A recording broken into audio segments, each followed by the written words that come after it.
Halo semuanya, pertama-tama saya akan memperkenalkan diri saya terlebih dahulu. Nama saya Taneta Nabila dengan NIM 100-610.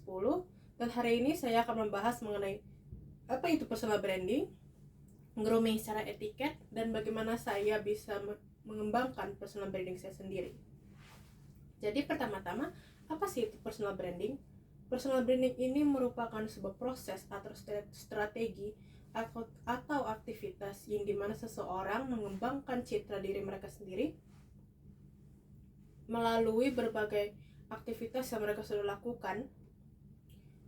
Dan biasanya personal branding ini juga bisa digunakan atau dilihat oleh masyarakat dan publik bagaimana orang tersebut berperilaku itu melewati personal branding mereka sendiri. Dan apa itu grooming? Grooming itu merupakan bagaimana cara kita berpenampilan dari tata rambut, tata baju, tata berpakaian, dan tata bersepatu. Tetapi grooming juga tidak hanya bagaimana kita berpenampilan, tetapi grooming juga bisa dilihat dari bagaimana kita berperilaku. Apakah kita berperilaku dengan baik dengan orang lain atau kita berperilaku yang tidak baik kepada orang lain. Jadi bagaimana personal branding saya sendiri itu, saya itu mempunyai personal branding yang dimana saya mempunyai empati yang besar, tetapi saya juga bisa berpikir secara logis. Ya, artinya itu maksudnya saya mempunyai inisiatif atau kemajuan yang dimana saya suka membantu orang lain dalam menyelesaikan masalahnya.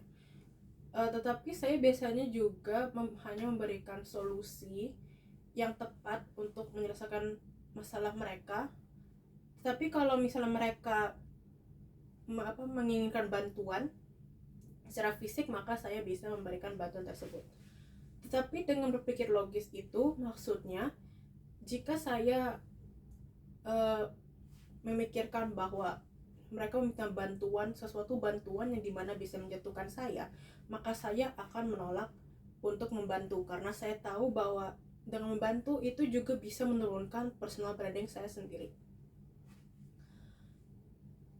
Saya juga di waktu-waktu senggang ini saya biasanya suka menonton hal-hal yang ada puzzle-nya, supaya itu juga bisa mengasah pikiran saya bagaimana untuk menyelesaikan sebuah masalah yang ada di hidup saya ini. Saya juga biasanya suka bermain game yang dimana game itu tersebut ada waktunya, sehingga saya bisa memikirkan dan regulasi waktu yang ada supaya itu juga bisa digunakan dengan personal branding saya, dimana saya bisa menggunakan waktu dengan secara efisien dan efektif. Dan saya juga berharap dengan personal branding saya ini saya bisa membantu orang lain yang kesusahan, dan saya berharap juga orang lain bisa melihat citra saya sebagai orang yang baik.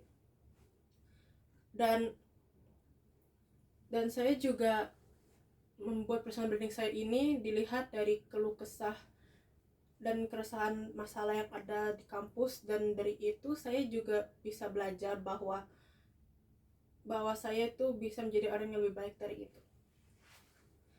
Mungkin itu saja dari saya. Terima kasih sudah mendengarkan. Mohon maaf jika ada kesalahan dalam bertutur kata saya. Terima kasih.